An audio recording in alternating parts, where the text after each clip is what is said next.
Olá, tudo bem? Sejam bem-vindos a mais um vídeo aí do nosso canal, professor André Luiz historiando, falando hoje sobre Revolução Russa.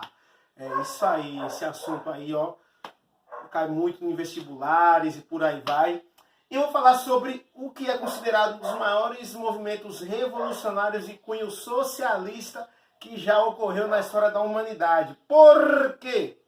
Porque os fundamentos, as bases ideológicas e teóricas para esse movimento que ocorreu na Rússia entre os anos de 1917 e 1921 tem como precursores, como cabeças, os grandes filósofos, pensadores socialistas Karl Marx e Friedrich Engels. Então, muito do que Engels e Marx estudaram e principalmente escreveram nos seus, no Manifesto Comunista, o Capital e por aí vai, outros livros dessa dupla, de pensadores do socialismo científico, foi a base ideológica para o que foi a Revolução Russa. Quando eu digo base ideológica, queridos alunos, eu falo de base de ideias.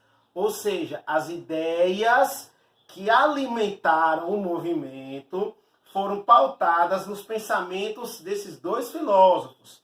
Ou seja, a fonte, onde eles foram beber da água, foi em Marx e Engels.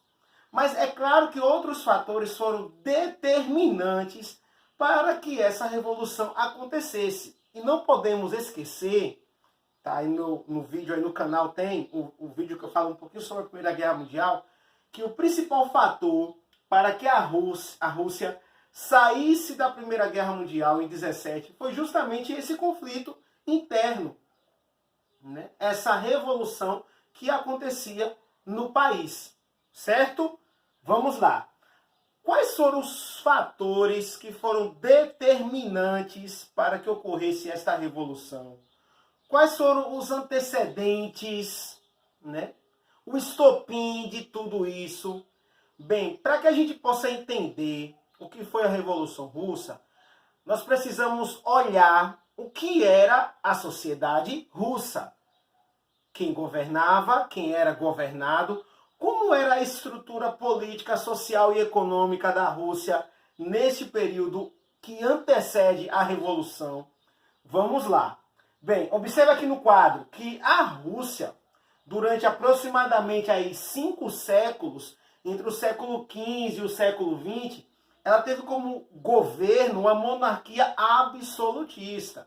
Isso era muito comum em diferentes países da Europa nesse período aí. É só a gente parar para pensar um pouquinho na França, do Luís XIV, do Luís XVI, na Inglaterra, da Rainha Elizabeth I, Portugal e outros países europeus que durante séculos tiveram governos absolutistas, ou seja, governos nos quais o governante, o rei, ele exercia todo o poder daquela nação, o poder político, o poder econômico, o poder jurídico e até o poder religioso, ok? Bem, na Rússia, esse imperador, ele recebia a alcunha, o nome de czar, ok?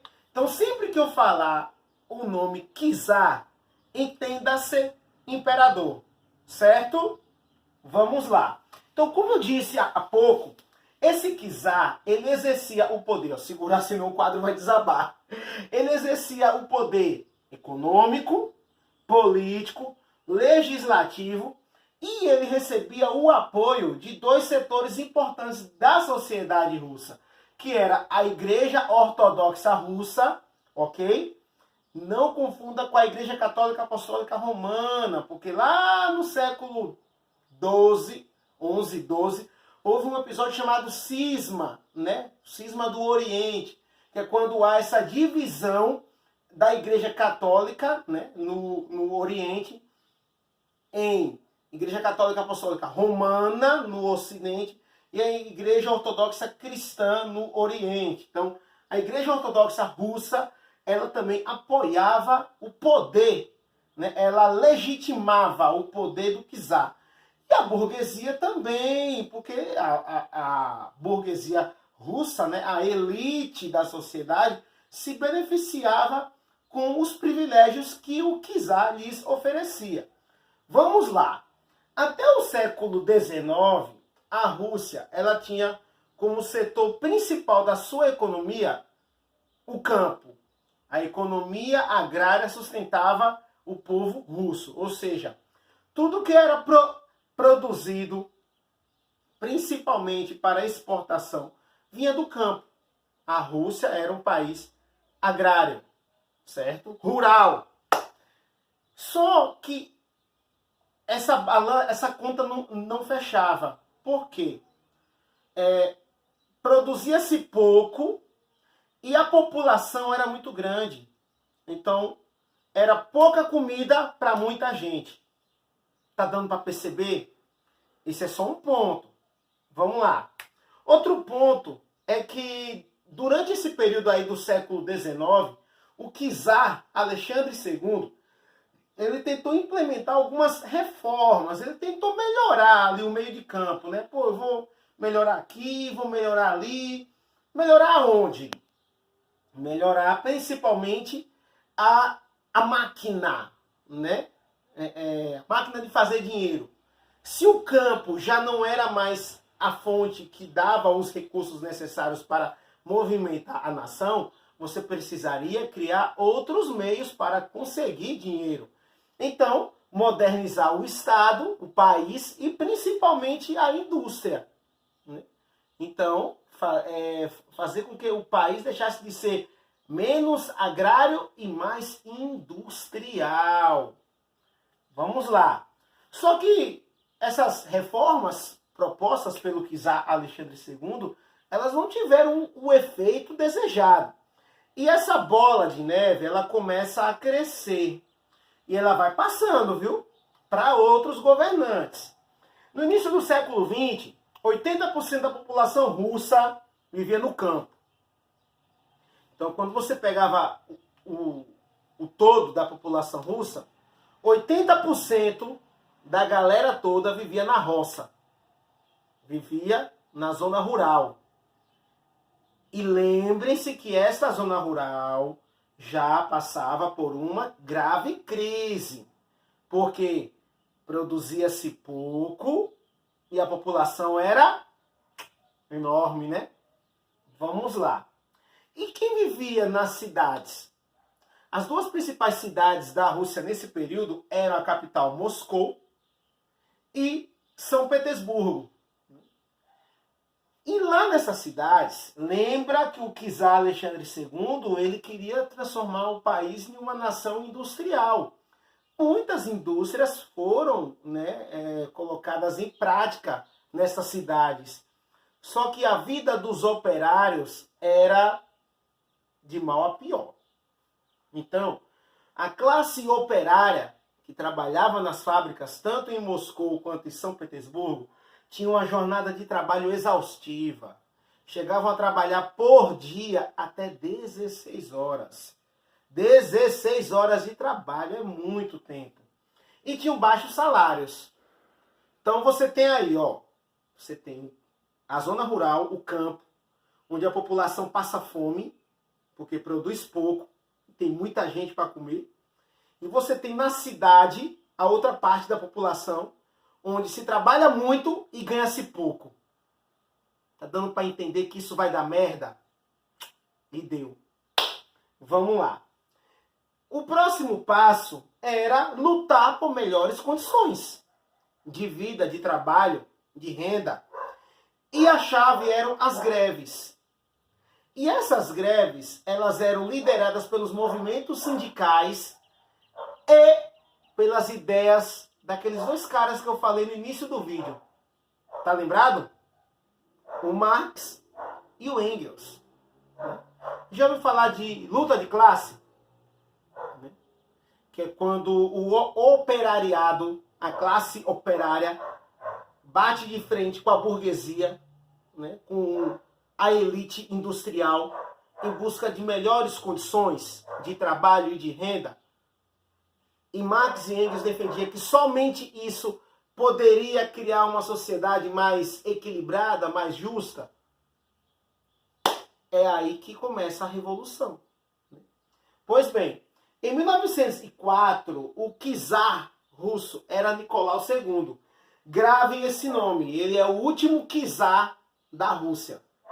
Aqui a revolução explode.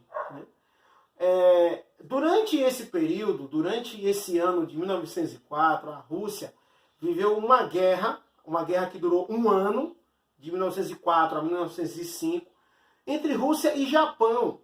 Tanto Rússia como Japão queriam dominar uma região do nordeste da China chamada Manchúria, ou Manchúria. Você escolhe como queira pronunciar. E os japoneses venceram a guerra. Resultado, a Rússia gastou muito, entenda, gastou muito em um país que já passava por uma grave crise econômica, tanto no campo quanto na cidade. E também viu parte do seu exército morrer em combate. Vai ficar pior. Aqui, domingo, 22 de maio de 1905, vários operários se reuniram na Praça Central de São Petersburgo, em frente ao Palácio do czar Nicolau II, em uma grande manifestação, como essas que você deve observar aí nos telejornais, que volta e meia acontece, não só no Brasil, mas em várias partes do mundo. E eles simplesmente lutavam por aquilo que eles acreditavam ser o melhor para eles, operários, né? E tudo que eles queriam era entregar um documento no qual eles pediam algumas coisinhas. Por exemplo, o direito de greve, nada mais justo. Melhores condições de vida, nada mais justo. Redução na jornada de trabalho, nada mais justo. E a formação de uma Assembleia Constituinte que tivesse a participação dessa classe operária. Sabe qual foi o resultado? Domingo, 22 de maio de 1905. Esse dia na Rússia é conhecido como Domingo Sangrento. Ou, como diz o título de uma famosa banda chamada U2, Sunday Bloody Sunday. Pesquisa aí no YouTube. Essa música é show. O czar Nicolau II convocou o exército e mandou eles reprimirem aquela manifestação. Ou seja, desce a porrada. Só que não foi só descer a porrada.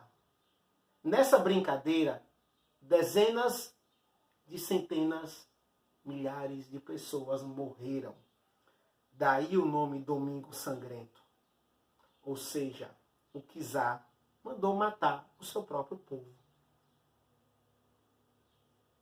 Tá dando para entender como é que essa revolução começou? Insatisfação no campo, insatisfação na cidade, uma chacina, derramamento de sangue. Resultado de tudo isso, o czar, para tentar colocar panos quentes na situação, convocou o parlamento, formado, né, pelos os parlamentares, né, conhecido como Duma, e também a criação de um conselho de delegados que representariam esses grupos minoritários, né, no caso, minoritários do ponto de vista político, né, não populacional. No caso, operários, camponeses, que ficou conhecido como os sovietes. Grave esse nome, vou falar mais sobre eles num próximo vídeo. Esse grupo, aí durante esse episódio, deu-se a possibilidade da criação de partidos, né, contra o czar. Partidos políticos que eram contrários ao governo do czar. E aí a criação do partido que seria determinante para a Revolução Russa. O Partido Social Democrata Russo, que era composto por... Ele teve uma divisão, né? Dois grupos faziam parte desse partido. Os bolcheviques, liderados por Lenin, Lenin, grava esse nome, e os mencheviques, ok? Eu vou falar muito mais sobre Revolução Russa nos próximos vídeos, ok? Forte abraço, se cuidem. Valeu!